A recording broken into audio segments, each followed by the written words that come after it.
God has ordered steps. The thing that I'm thankful for is to know that God orders the steps.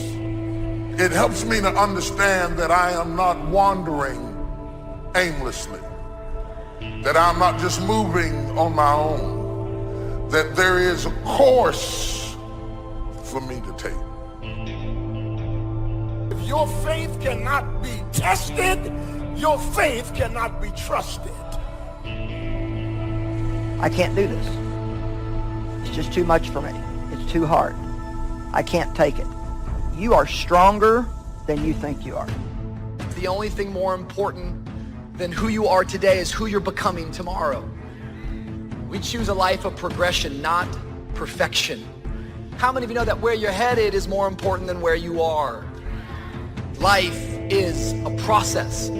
And the very fact that we're declaring that we are becoming also insinuates the fact that we are not there yet. If we're not careful, we will turn this concept of becoming into a destination.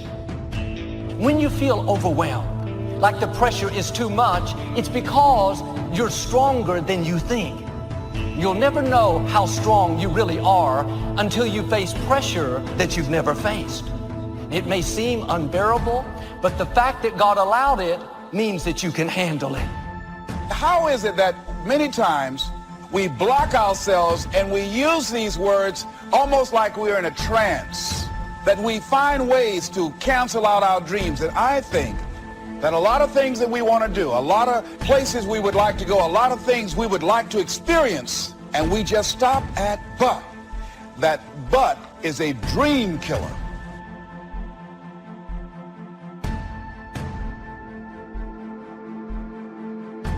Stay on track.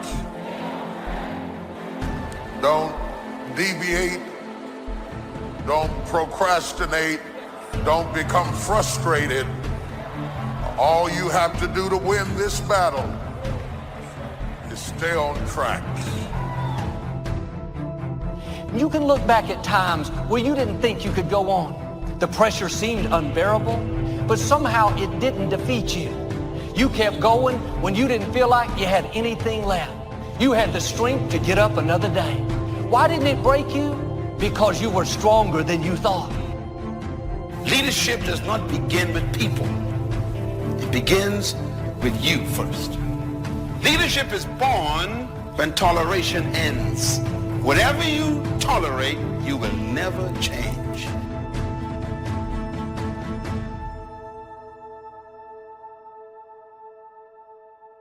When I'm in trouble, I don't need nobody coming to tell me I'm in trouble. I got sense enough to know I'm in trouble. I don't need that. I don't need you to come and tell me that. I need you to come help me get out of trouble. A friend is born for the day of adversity. And if you are not there with me in my adversity, you are not a real friend.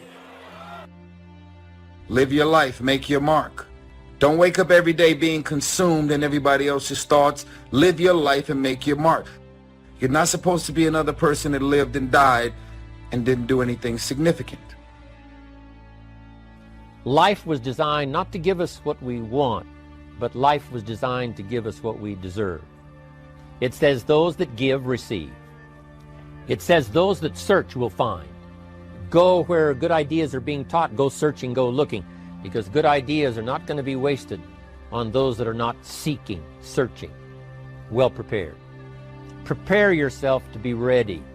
Opportunity comes along and passes by the person that is not well prepared. Too often, we're not spending any time on the inside. Nice clothes won't cover up a bad attitude. A pretty face, perfect makeup won't hide being bitter on the inside. A bad attitude makes you unattractive.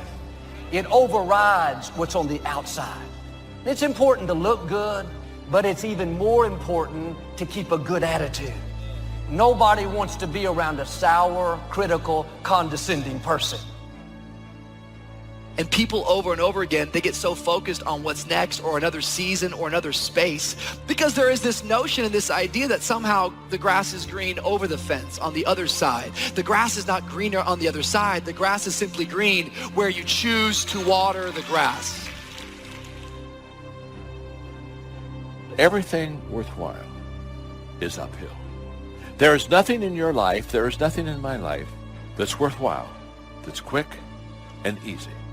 You have to fight for it every day. You have to climb for it every day. Does it come to you? It's like one guy said, all my life I've worked hard at being an overnight success. Everything worthwhile is uphill. Now the problem is we have downhill habits. Greatness will cost you something, not somebody else. It'll cost you something. It's going to cost you some time. It's going to cost you some energy. It's going to cost you some sacrifice. It's going to cost you some resources. It's going to cost you some hours of your life laying down, going the extra mile, doing what other people are not willing to do. Greatness is not cheap. Greatness always costs more. That's why there's not many people who achieve greatness. They're not willing to pay the price. I've been riddled with self-doubt. That creeps up all the time in our lives. Am I enough? Am I good enough? Is this something that's part of my destiny? Should I be doing this? And do I deserve this? If you're a religious person, I believe the adversary's greatest tool that he could use against you to get you to lose in your life is to get you discouraged and doubting. These are two of the most chaotic things that the adversary can do to us, or that we do to ourselves in our own minds, is to get ourselves doubting, because you can't win when you doubt and you can't win when you're discouraged.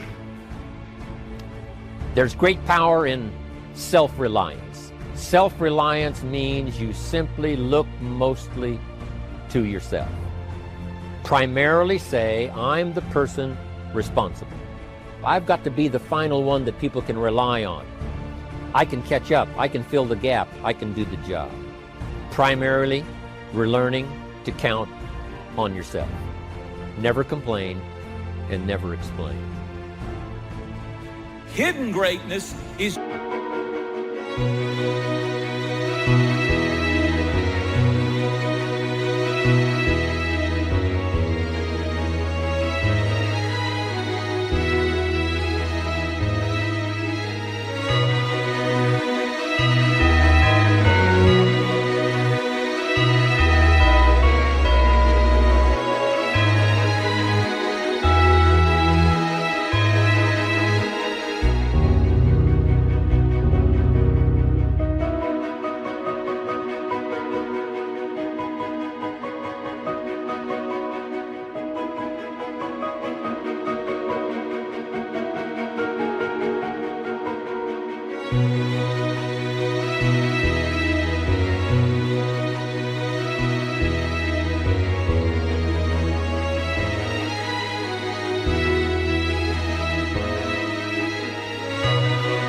usually revealed during hardships. Usually you will not discover greatness in a person until they go through hardship. The hard places reveal hidden greatness. That's when you start seeing greatness. Watch what people do in trouble. Watch what people do in crisis. And if they fold up, there's no greatness there. But if there's greatness there, it'll come out in the hard places. Hidden greatness will get in trouble and rise to the occasion. People who succeed in life do the things that need to be done, whether they feel like doing them or not. People who don't succeed only execute when they feel good. That is the difference. If you do what is easy, your life will be hard. But if you do what is hard, your life will be easy. How do you think? And how do you get to think the way you think? And what made you think what you think right now? The history that created you is still with you. And even though you wear different clothes, drive a different car, it's the same person. Because somehow our history is so heavy, it's tough to cut loose. We still apologize for being successful. We feel ashamed to be in charge. See, but will cause you to procrastinate, but will cause you to hide out behind fear, but will cause you to come up with all type of excuses that you can validate your inaction. But is an argument for our limitations. And when we argue for our limitations, we get to keep them. And right now, more than ever, people need to look for ways to live their dream. People need to look for ways to make it on their own. There's no such thing as a storm-proof or tragic-proof life.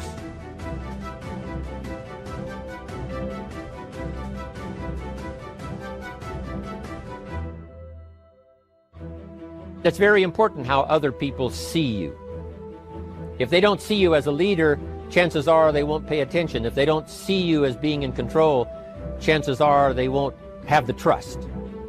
If they don't see you as knowing where you're going, what you want to accomplish, they probably won't follow.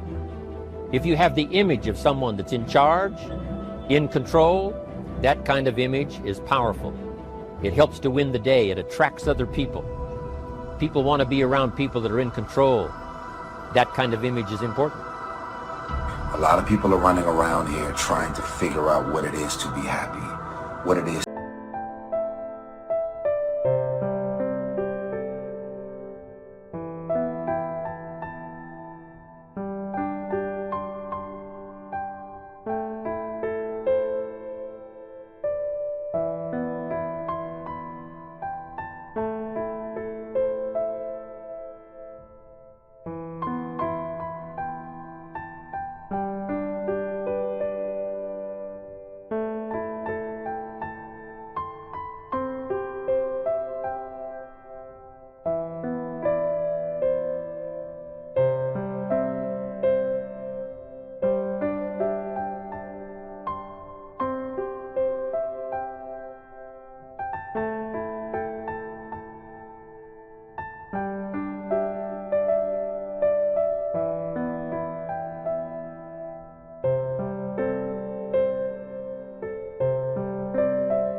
To be fulfilled, what it is to connect the fulfillment of your life to something.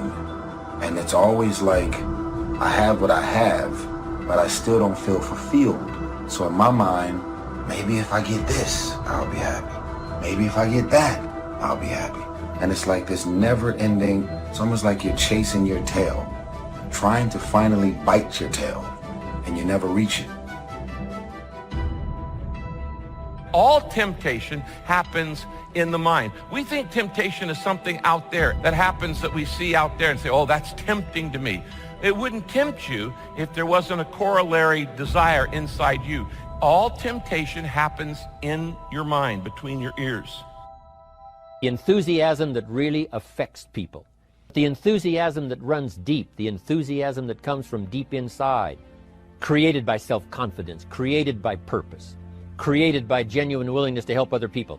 That kind of enthusiasm. A lot of it is quiet. A lot of it is unheard. And the 10% that's heard, it rings a bell. People call it genuine enthusiasm. For anybody out there who's chasing greatness, who's trying to make a change in their life, who knows that there is something better out there for them, there's going to be times in your journey where you catch yourself comparing your path to others.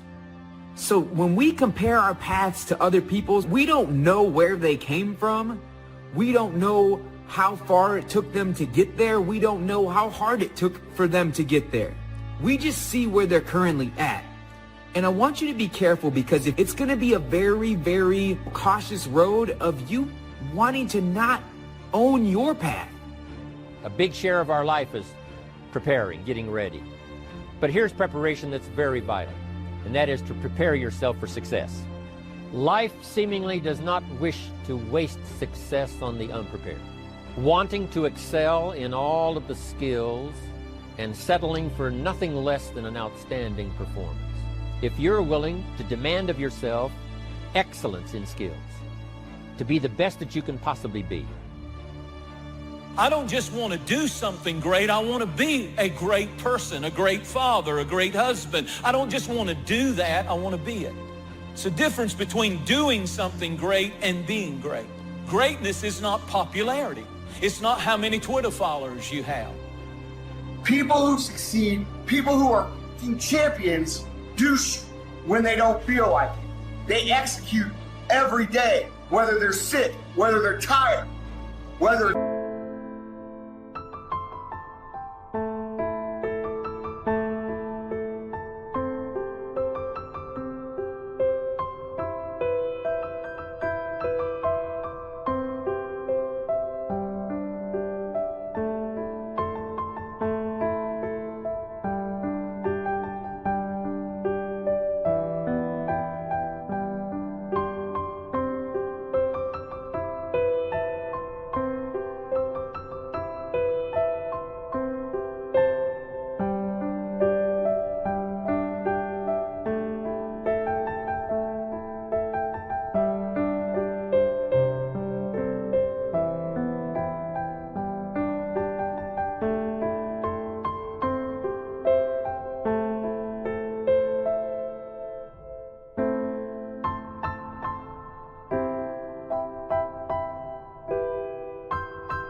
It's raining, whether it's snowing, whether it's a fucking hurricane, it doesn't matter.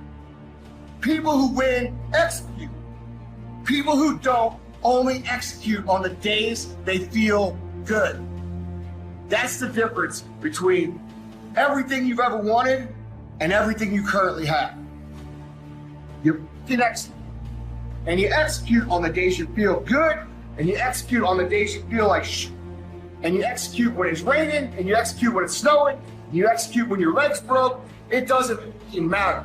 Winners execute, losers only execute when they feel like it. Instant gratification versus delayed gratification. Losers always take instant gratification. What's good for me now? What do I feel like doing now? That's loser mentality. Winner's mentality is, I know what I gotta do, and I'm doing it. And I do it today, I do it tomorrow, from here until the end of time, and then I do it some more. That's the difference.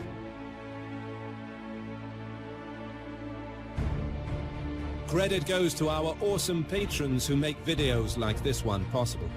Consider joining them to support our work.